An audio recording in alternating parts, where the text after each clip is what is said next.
What is going on? What is going on? What is going on? It's your boy Julien Stoutt, licensed personal trainer, licensed PE teacher, world record powerlifter, here to take the fear out of fitness. We are about to take off and class is in session.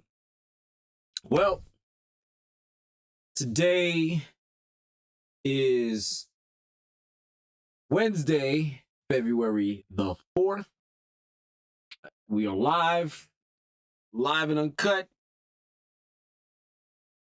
I appreciate you guys for watching. Those of you who are watching, do me a huge favor and give me a like on the book so that way we could get started and everybody else could get this information that I'm about to put out. If you haven't yet, do me a favor, also subscribe so that way you will not miss any time I am on the air, which is every Wednesday and sometimes on Fridays and or Saturdays. Depends, but you will definitely see me on Wednesdays unless barring some unforeseen events. But more than likely you will see me on Wednesday. All right. Guys, I have to tell you, first things first, I got a game changer, right? There's a huge game changer on the books right now. I got me some portable cupping machines or some cupping devices, and man, it has accelerated my healing on another level.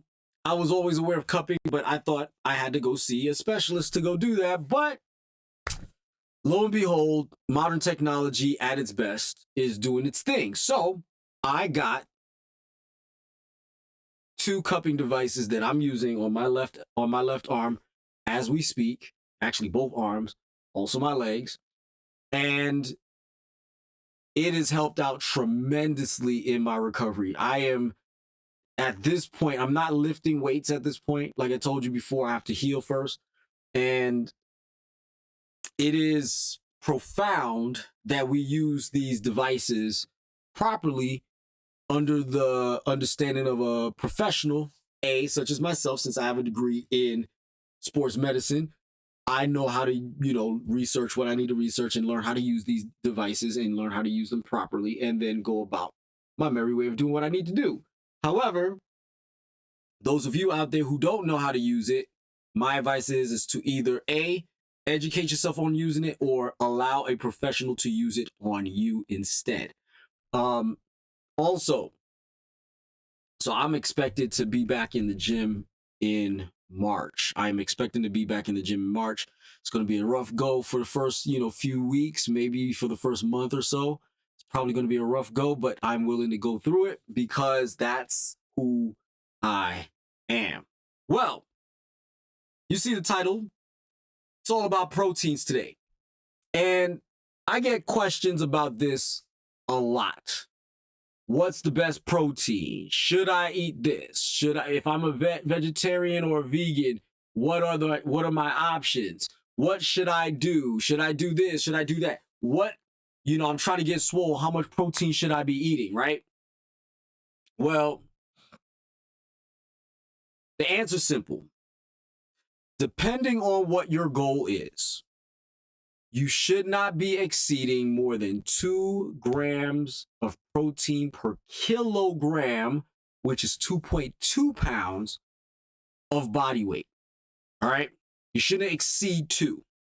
On average, the average person only needs about 0.8 grams of protein per kilogram of body weight.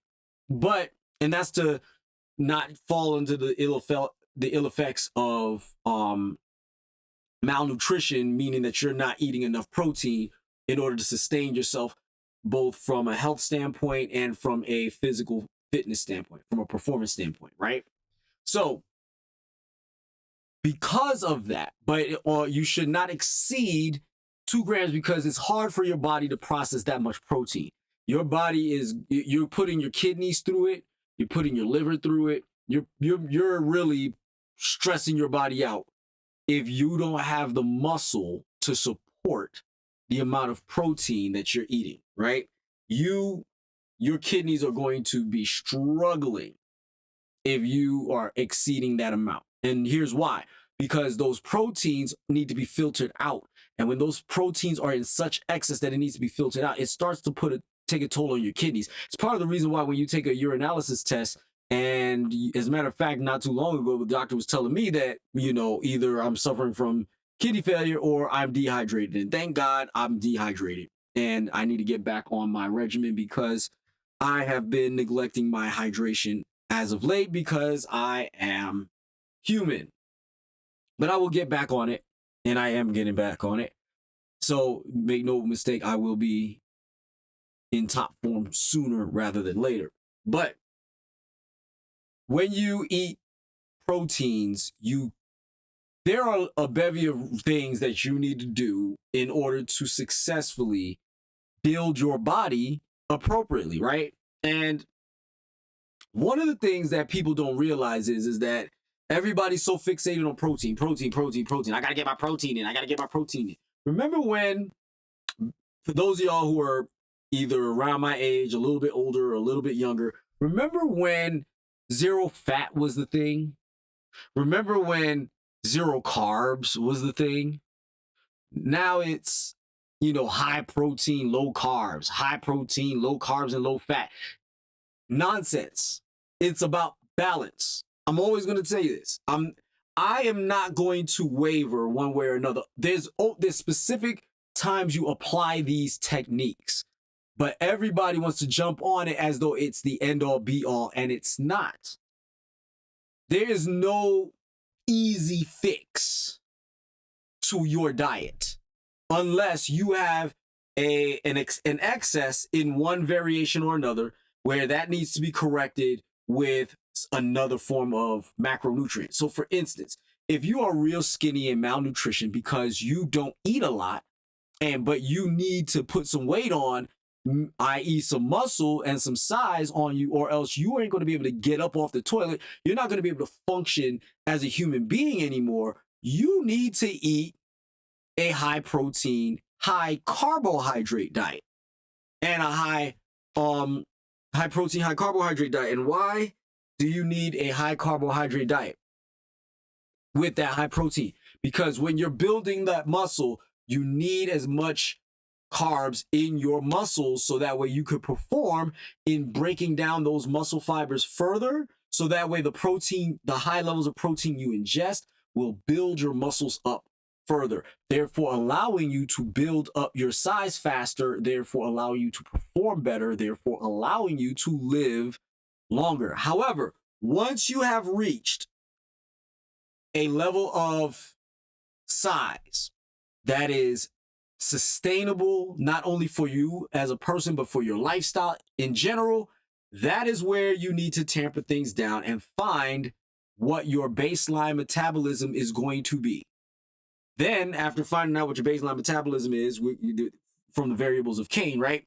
Once you find out what your baseline metabolism is, now you have to take into account what your activity levels is, and therefore you will then determine whether or not you are eating substantially to maintain that frame. So, give you an example. Let's say you need a 4,000 calorie diet to start building this size. You need 4,000 calories. Well, boys and girls, 60% of your energy needs to come from carbohydrates. Anywhere between 20 to 35%, I'd say 20 to 30% of your calories needs to come from protein. And then last but not least, anywhere between 10 to 20% of your calories needs to come from fat. You need fat because, number one, from the macronutrient, micronutrient level, you need fat because it's dense calories, which means you will eat less of it, but get the most yield of energy out of it. 2, your ADEX are in there. Without fat, you won't get your ADEX. And if you don't get your ADEX, meaning your ADEC vitamins, vitamin A, D, E, and K, if you don't get your ADEC vitamins, then what's going to end up happening is that you're going to find yourself in a hospital room somewhere, like any other macronutrient you fail to consume properly, whether in excess or whether in minimal, you will find yourself in a hospital. And that's not where I want to see you guys. So when I'm telling you a 4,000 calorie a day diet for certain individuals, that is not the everyday for the average person. And that is not the everyday for somebody who is clinically obese and is suffering from ailing effects at that time. What needs to happen, depending on your situation, you need to put yourself in the best position possible for success. If you are clinically obese, then what I would suggest is that that's where the high protein, mid carbs will come in. High protein, mid carbs, mid fat will come in, because then your body will be able to utilize a lot of the percentage of source of energy coming from protein better, as you're starting to shed body fat, because your shedding of body fat also comes with, depending on if you're malnutritioned or not in the process of trying to lose this weight. If you're properly nutritioned, what will happen is that you will shrink, but you won't lose the muscle mass that lies underneath, which is the actual size that you are currently. So far too many times, the biggest mistake that I've seen when it comes to this is that too many people are so fixated on weight, they don't fixate on body composition. I am a body composition guy. I don't care about your weight per se. As long as your bones, muscles, and joints can support you, you can be whatever size you want. And as long as your body composition is not affecting your overall metabolic capacity, I'm all good. You know, some guys are like, walking around, they're 400 pounds and they're trying to lose weight. And the worst thing that they could possibly do is try to lose it so fast and so rapidly that you got nothing. You look like a ghost at the end of it all, because it is going to be that much harder to build and maintain a decent size of muscle mass, which will allow you to consume foods at a tolerable rate, as opposed to not eating this, not eating that, pushing your body to all obscene levels of trying to get this weight off. But then at the end of the day, you're now 160 pounds and you're 6 feet tall. If that's not your natural frame, you shouldn't be seeking to do that. If you are clinically obese at 400 pounds, but you're naturally a big dude, then you shouldn't be trying to get down to some obscene number like 160, 170. That's my territory. I'm 155. I walk around at 155 usually. Right now, I'm probably about closer to 149, 150. Right? And if I want to get bigger, then I'm walking around at 160 at 5 feet, 4 inches, and 1/3 tall. That's ridiculous for you to be 6 feet, 160. That's crazy. You're a ghost. All right. And with that being said, Julien, what sources of protein would I use? Right. Well, the good news is that there's a whole plethora of sources of protein. Right. So if I were to use my handy dandy calculator real quick,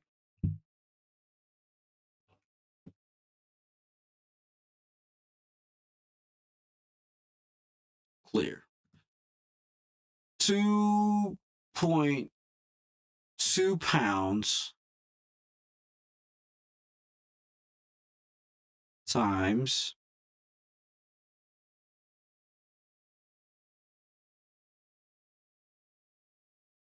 actually, let me do that differently. Clear. Let's say I'm trying to maintain my weight. So let's say it's 150 divided by 2.2. I need 68 grams of protein to function.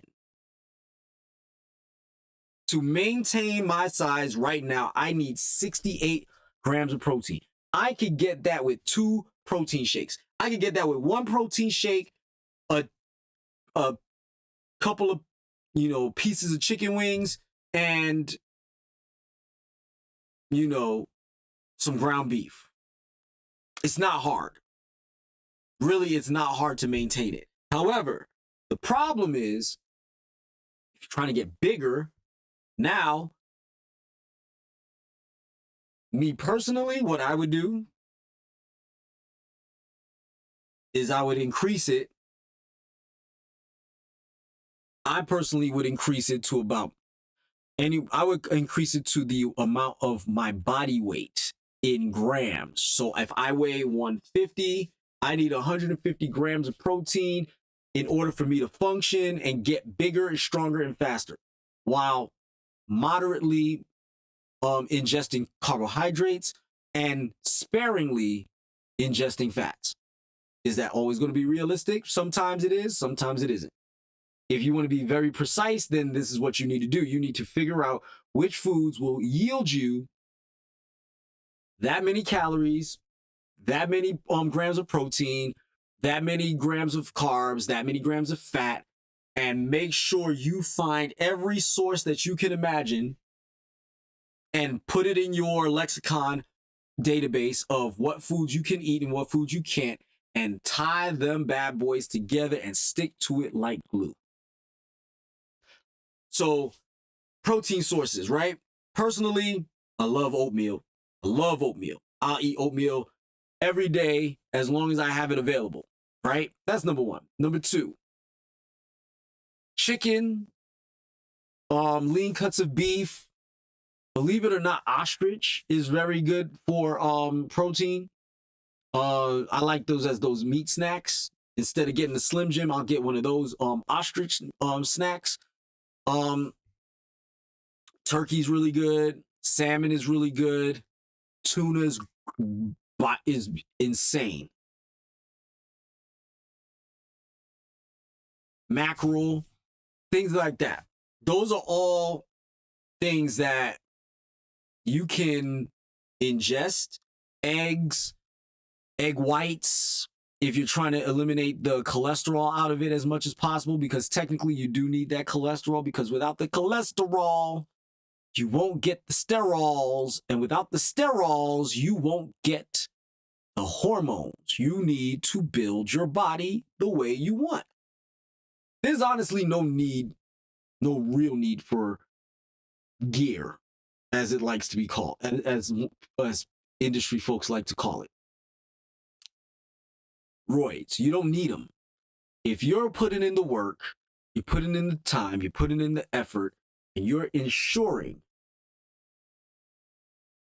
that you are maintaining the efforts in the gym and you're maintaining the proper diet, there's no need for that kind of stuff. And as a matter of fact, it feels that much better when you are putting yourself out there like that, pushing yourself to the limit every day, knowing that the guy next to you has to cheat to keep up with you. There's no need for it. Now, I'm going to share my screen with you because I'm also on the Harvard University's medical website. So I'm going to share my screen with you. All right. So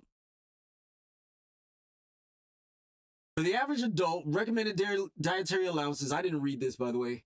Recommended daily allowances for protein amount you need to meet your basic nutritional requirements and not get sick is 0.8 grams. It's like, you know what I mean? I'm good at this. Like I said, per kilogram of body weight, or 0.3 grams, 0.36 grams per pound. For a person who weighs 75 kilograms, 165 pounds, that comes to 60 grams of protein per day.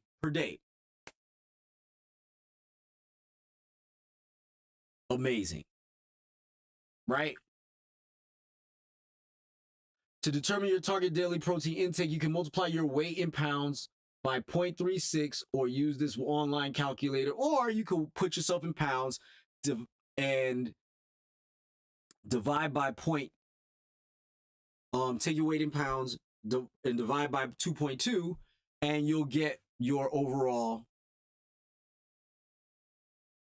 grams in your overall kilograms, right? And if you have your overall kilograms, which mine is 68, all I need to do is 1 for 1. Actually, it's 1/3 for 1, and I'll have enough protein to make sure I function on a day-to-day basis. However, if I want to increase or maintain my size and maintain my performance levels, it needs to be 1-to-1, which is 68 grams of protein. All right. It's important to keep in mind that your daily protein need is not a fixed number. Didn't I say that earlier? I literally said that earlier. For example, your protein needs will fluctuate depending on your level of physical activity and whether you are pregnant or breastfeeding. 100%.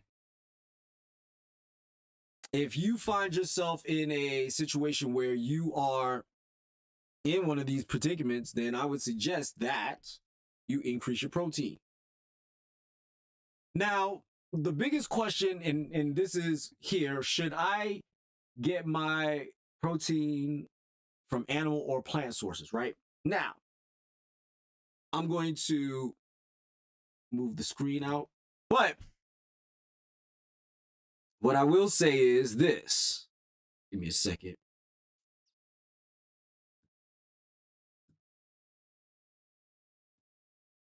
What I will say is this, all right? Depends on your conviction to whether or not you're a vegan, vegetarian, or a pescatarian or whatever, versus just an omnivore. In all honesty, you want complete proteins. Complete proteins are any foods that contain all 9 essential amino acids, right? Without your 9 essential amino acids, you don't have a complete protein, which means you are going to find yourself on the wrong end of a hospital visit if you do not ingest whole proteins. Now, with that being said, newsflash, all animal meats meet the requirement of having all 9 essential amino acids. All right? All 9. So, I'm going to go ahead and get back into the screen again. Right? And it says it's important to think about the protein package when making the protein choices because food containing protein also includes fats, carbohydrates, vitamins, minerals, sugar, sodium, additives, and other components. It's like I said that earlier. I'm telling you, I haven't read this. I go to reputable sites that I know have quality information, and I just pull it up. I don't even read until I'm reading with you. All right. So while meat provides high quality proteins, some meats also provide unhealthy amounts of saturated fats and sodium, which is true.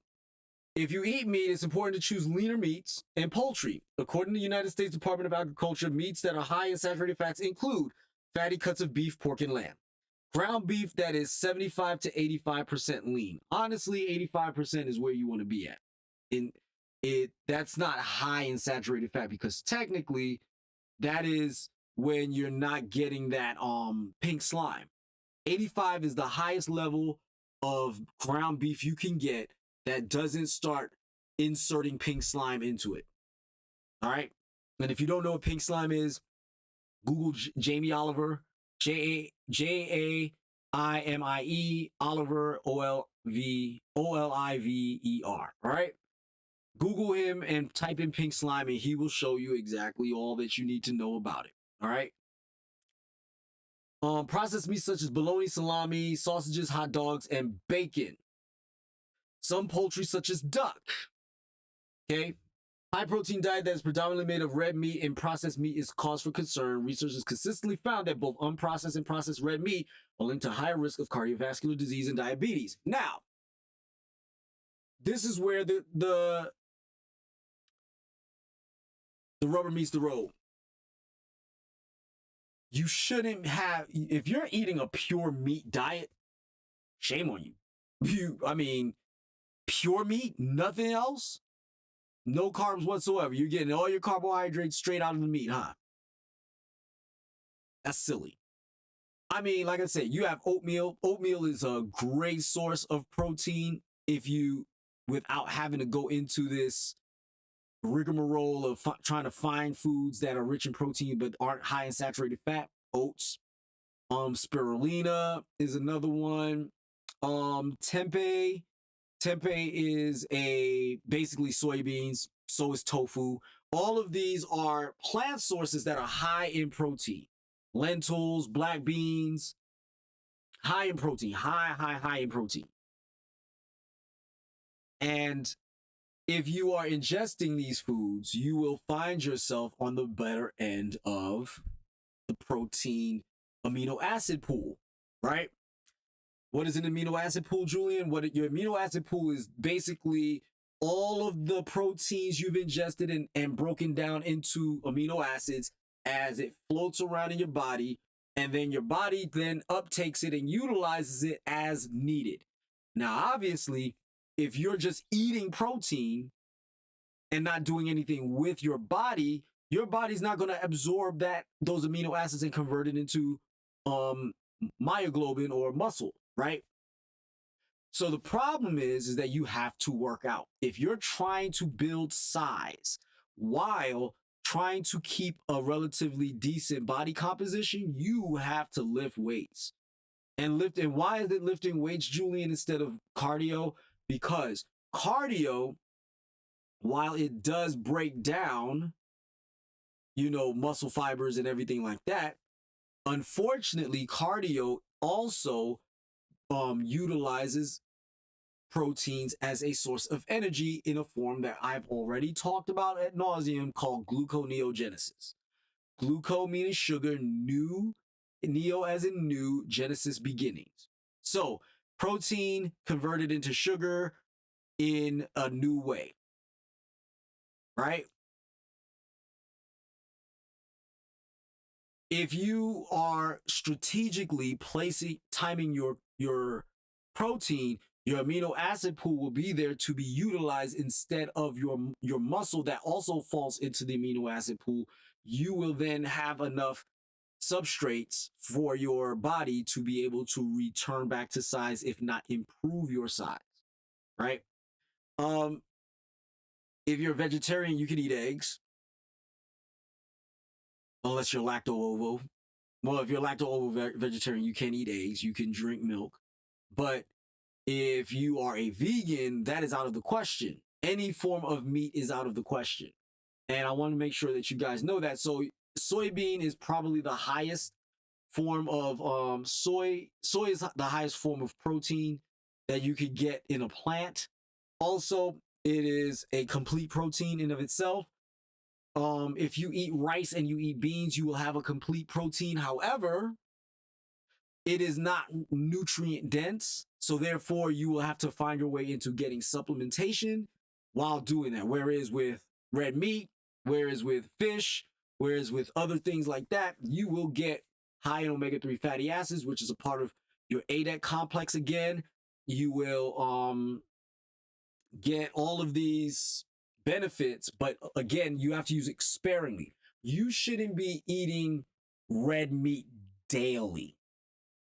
You should find other alternatives while maintaining your anywhere between 0.36, anywhere between your 0.08 per kilogram to 2 grams per kilogram of your body weight.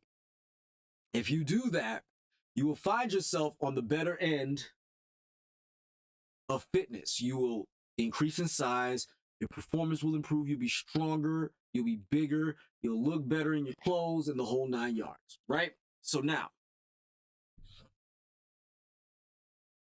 benefits of high protein diet: to maintain or gain muscle mass, just said that. To lose weight, like I said, you can lose weight on it, but you have to modify. So let's see. If you're over the age of 50, I'm close. you should increase protein intake to 1 gram per kilogram of your body weight just to maintain muscle mass, which declines with age. Funny, said that. If you're trying to gain muscle, a higher protein diet may help support muscle repair and growth. When you exercise, muscle cells break down. Like I read this before. I didn't read this here. Protein from food helps to repair the body damage and ultimately strengthens muscles. Okay. The value of high protein diets for weight loss remains controversial. However, one meta-analysis found that high protein diet could lead to weight loss and prevent weight regain after weight loss. The authors note that the need for future studies that follow patients for longer than 1 year for more insight into the issue. I could elaborate further on it. The reason why it works, if you do it right, is because, like I told you before, you are shedding the body fat, not the muscle. You are trying to maintain the muscle mass while shedding the fat. The only way you can shed the fat is if you eat less calories. However, you don't want to eat so little calories that your body, your baseline metabolism begins to wane. You want your baseline metabolism high, but you also want your caloric intake marginally lower, right? Too low, you're still going to emaciate yourselves and it's not going to look pretty. However, if you time it right, if you eat your carbs properly, if you flush your system of all the protein that you're eating with vegetables, with high yielding vegetables, with high dense fiber vegetables, and you ingest that, you will find yourself again on the better side of a hospital bed. The better side, meaning you're not in it. You're not in the bed. All right. These are the benefits that you could get with a high protein diet. But again, high protein diets under certain situations and circumstances cannot be maintained for long extended periods of times. Because again, you're jacking your kidneys. Okay. How much protein is too much? Some experts believe that the recommended amounts are too low. Others believe that we are over consuming protein. In general, the average person, not a bodybuilder or elite athlete, does not need high levels of protein and should not exceed 2 grams per kilogram, or about 125 grams per day for a 140-pound person. A main concern with taking in too much protein, overall dietary imbalance. Consuming excessive protein may lead to inadequate intake of carbohydrates and fats. It's like I said this before. Holy smokes! All right. It's important to maintain a well-rounded diet that includes a balance of all 3 macronutrients for overall health. God, Julien. Like we're gonna do the whole. We're gonna do the right. In addition, if you increase your protein intake without increasing physical activity, you will be taking in too many calories without expending enough, which could result in weight gain. I said that too. All right. There's also some evidence that eating a relatively high protein diet can be problematic for individuals with pre-existing kidney conditions. A high diet in animal protein may pose a higher risk of kidney stones. Jeez, Julien. So, okay, check this out. For those of y'all who think that I literally read all of this before I get home or when I'm home, check this out. I have a 1-hour drive every day to get to school and teach. School's out for me at basically 4 o'clock. The earliest I can get home is 5. I never get home at 5. The earliest I usually get home is about 5:30, 5:45, because I stop off and get stuff. Gotta eat, gotta buy food, gotta get gas, gotta run errands, right? And I get home about 5:30, 5:45, and in that time frame, what I'm doing is I've already chosen the topic, but what I then do is I create my thumbnails. I do it all myself. I create my thumbnails.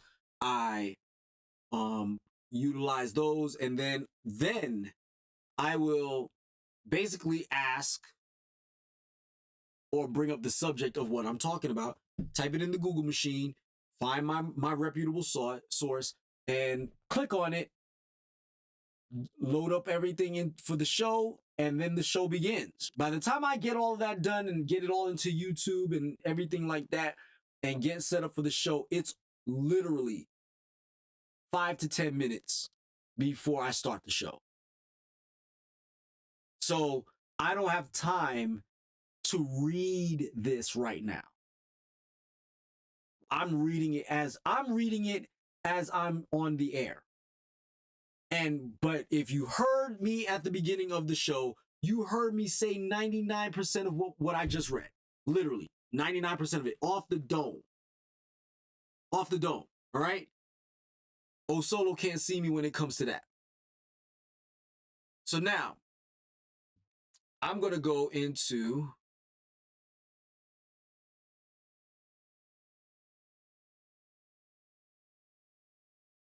best protein sources is what I typed in for vegetarians, high protein foods for vegetarians. So I'm going to click that, right? And let's go to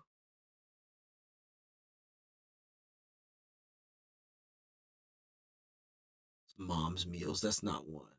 Let's go to NASM, who is my governing body. All right. That is my governing body for me as a personal trainer. We're going to say manage. We're going to say nope and nope. Save. So now, top fuel and protein sources for vegans and vegetarians. Bananas. Again, these are things, and I wouldn't even say that these are just strictly for vegans. I would actually incorporate it into my diet as well, because I don't want to eat all animal products all the time, because I want my heart to work. I would like I would like the wood to stay woody. You know what I mean? Because if my heart is not good, the wood ain't woody. All right? And that's a fact. If you don't like what I said, all right, turn it off. Eat bananas. All right, that's number one. Eat your greens. Greens are nutrient dense, consistent of leafy greens, promote refueling and healthy digestion. Like I said, it pushes all that animal proteins out of your system if you, in fact, ingest animal proteins. Avocados, beautiful. High in fiber, high in protein. Nut butters, peanut butter, almond butter. Hazelnut butter, not so much, but yeah. So it says here, one of the biggest challenges vegans face is getting enough fat to fuel performance, and protein to promote, build, and repair lean skeletal muscle. Fortunately, this is easier today with the availability of select nut butter.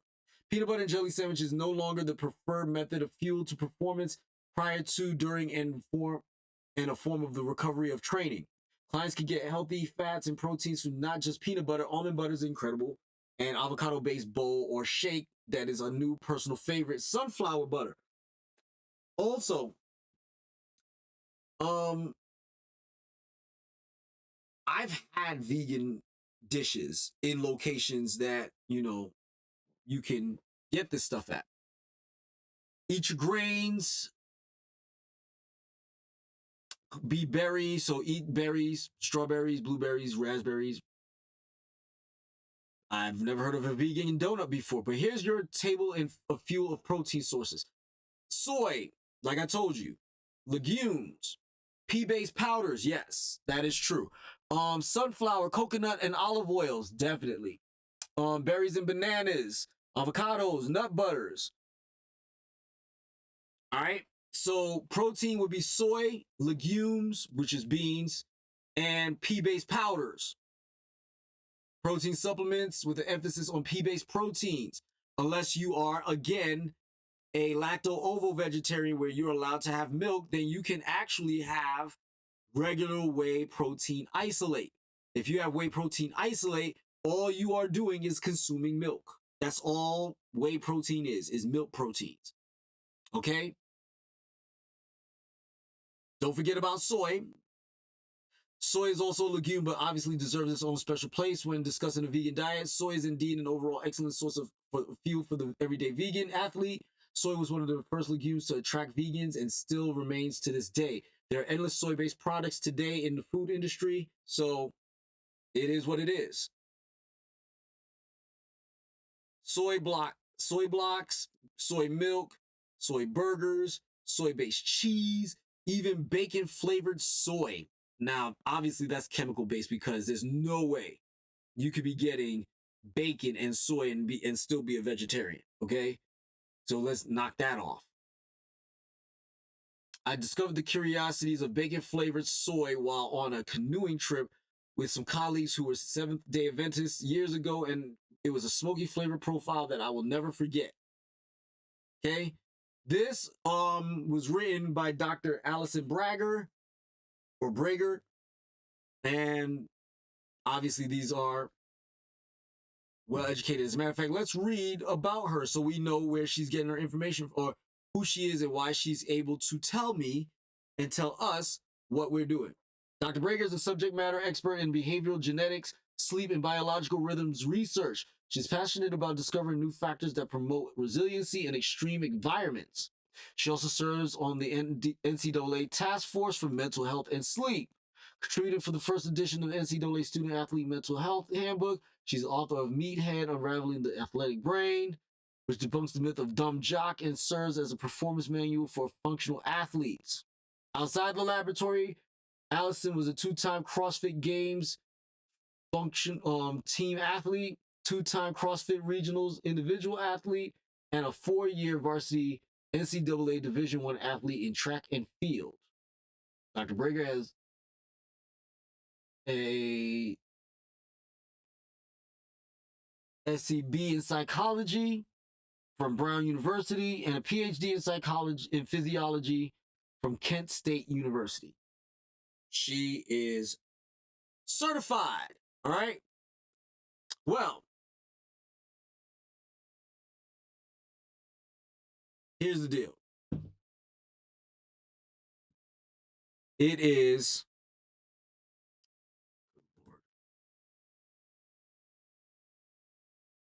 this thing gives more trouble than it is even worth sometimes. All right. So, with that being said, let me land this plane.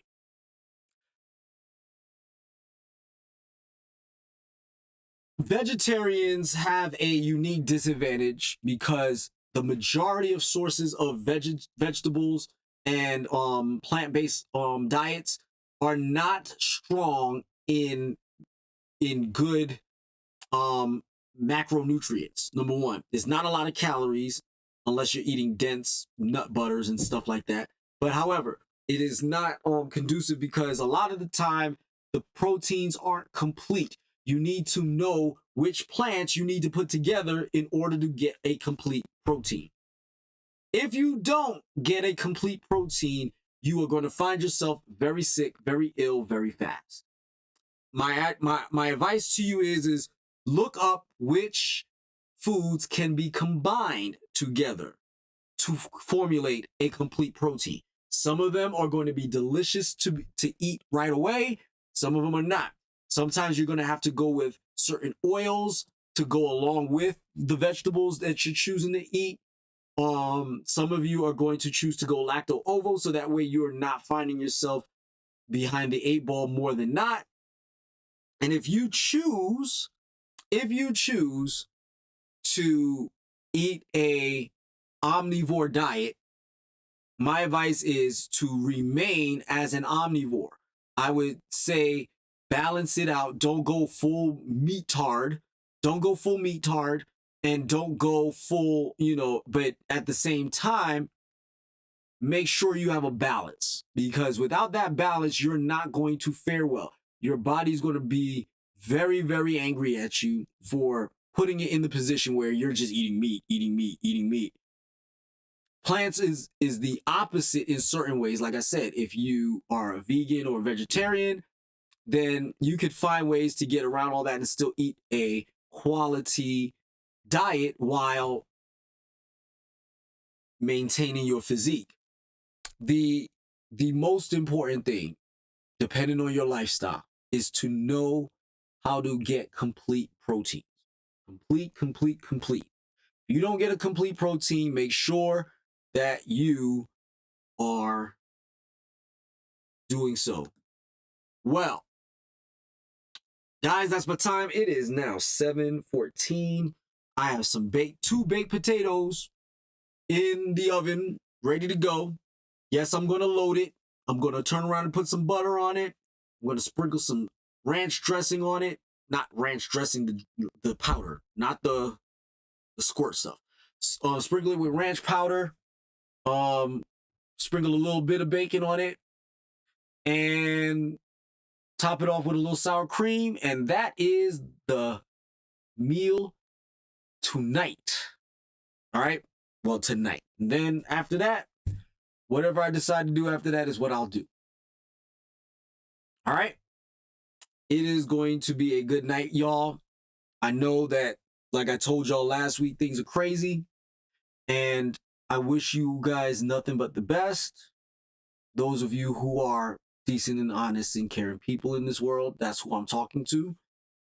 The rest of you could go kick rocks. I love you all. Peace, love, and chicken grease. Don't forget to like, subscribe, share. Follow me on Facebook, Instagram, and on YouTube. Have a nice day. Be the best you. Class is Stoutt.